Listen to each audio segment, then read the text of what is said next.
As was noted at the beginning of tonight's Mass, my name is Father Frank Silva. I'm no stranger to St. Margaret's and certainly the city of Lowell. It was from this city 55 years ago that I left to go into the seminary, and I've been a priest now for 47 years in the Boston Archdiocese. My most recent assignment, I'm actually the pastor of two parishes, Holy Family in Concord and St. Irene's in Carlisle. And in my 47 years as a priest, that's the closest I've been to home since I left Lowell 55 years ago. But as I said, I'm no stranger. I've had many friends from the St. Margaret's community and certainly throughout the city, and it's always a joy to come home again.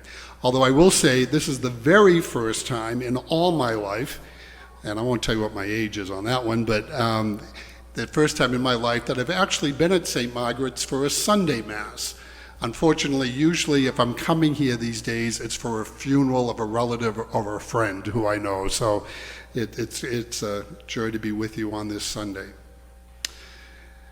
I'm one of those people who often listens to the radio while driving my car. I usually split the time pretty evenly between listening to news programs and music.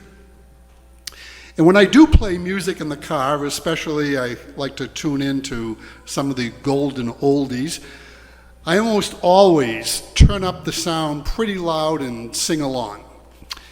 And yes, that can drive crazy any passengers I may have in the car. I used the word almost for a reason.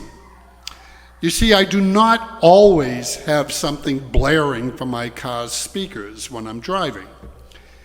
There is often an instance in which I turn everything off, an instance in which I need total silence.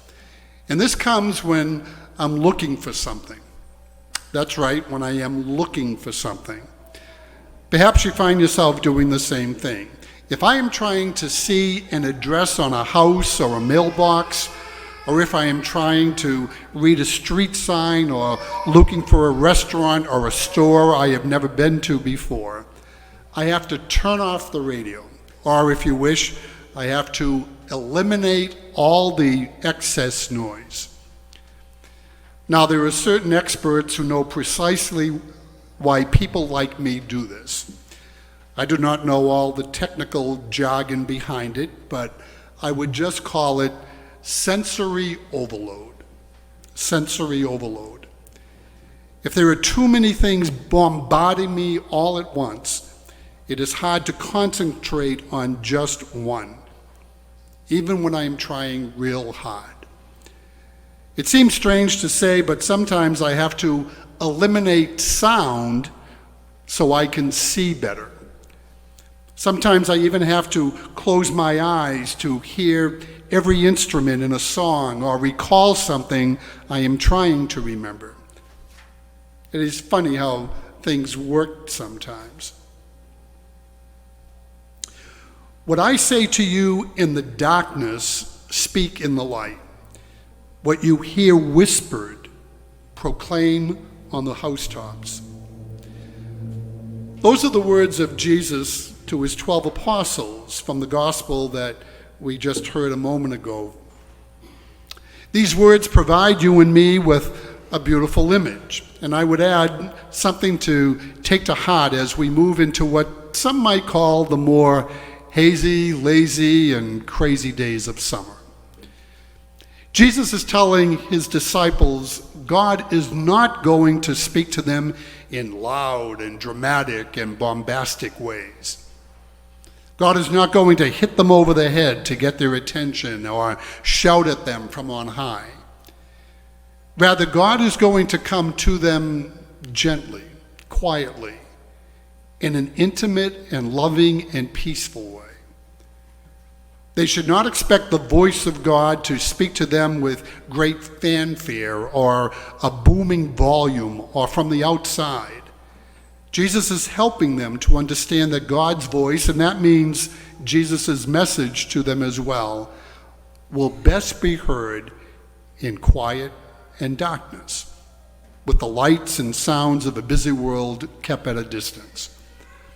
Only then will they know what to do and where to go and what to say and how to say it.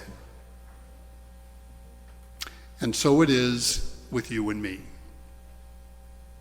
Sometimes religious leaders and preachers will scold or admonish people over the busy lives they lead, lives jammed with so many things, important and not so important, so many commitments, so many appointments, so many distractions. I can assure you I have no intention of doing that. And I certainly pass no judgment on those who do have trouble finding time for everything they want to do, or in many cases, feel they must do. You and I know that modern life can be difficult to navigate. So many options and decisions and choices to make. So many uncertainties and fearful situations, so many temptations and opportunities to stray from the right path. So many conveniences and technologies and gadgets meant to make our lives easier that often do not. And there can be so many accomplished neighbors and friends to try to keep up with, which many of us try to do even if we will not admit it. It is not easy. Not easy at all. And for those of you who are currently raising children or caring for elderly parents, you know those things pose some huge additional challenges. Quite honestly, some of the busiest people I know are some of the finest people I know too. So let me repeat, I am not saying an excessively busy life is good or bad. It just is. However, it can be pretty hard to climb out from under a busy life. It can weigh us down if we are not careful. It can distract us from what is most important.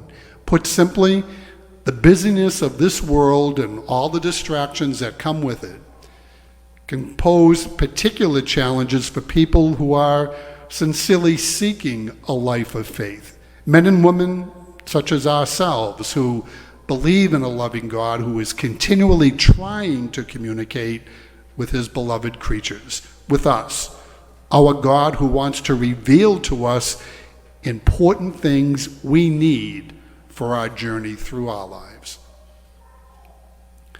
What I say to you in the darkness, speak in the light. What you hear whispered, proclaim on the housetops. And so I encourage each of us to find ways during these lazy, hazy, crazy days of summer to turn off the imaginative bright lights or turn down the radio or whatever else we may need to put aside from time to time so we can hear that voice, the only voice that matters, the voice of our loving God who has some pretty important things to say to us, if we will just let him. If not, you and I may just continue to drive around in circles, not finding that special place to which God desires to lead us, a life we can be sure that will be complete with great meaning, peace, joy, and happiness.